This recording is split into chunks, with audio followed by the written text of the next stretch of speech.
CMC's next-generation submersible secondary tap connectors are designed to be used in handholds, below-grade electrical boxes, above-grade pedestals, and for direct burial splicing and tapping of distribution lines.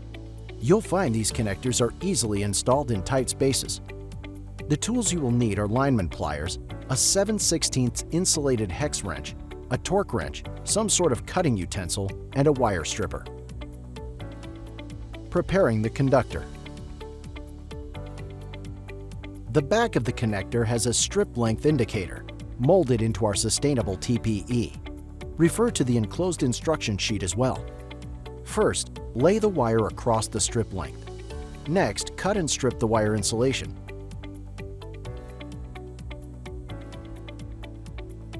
CMC also recommends wire brushing the end of the conductor. Preparing the connector.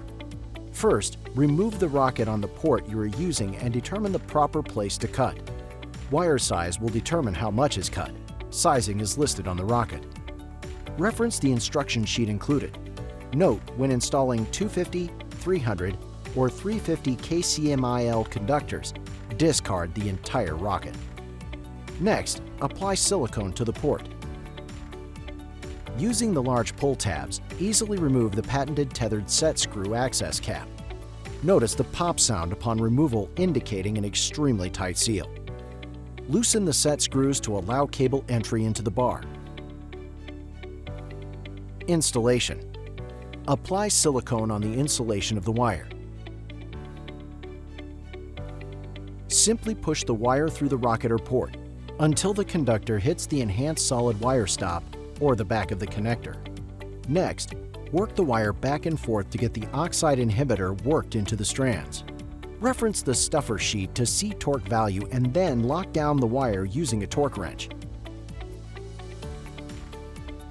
Insert the patented tethered caps, ensuring all caps are seated fully. Our shorter wire wave ports with support fins provide increased stability and eliminate gapping around the conductor.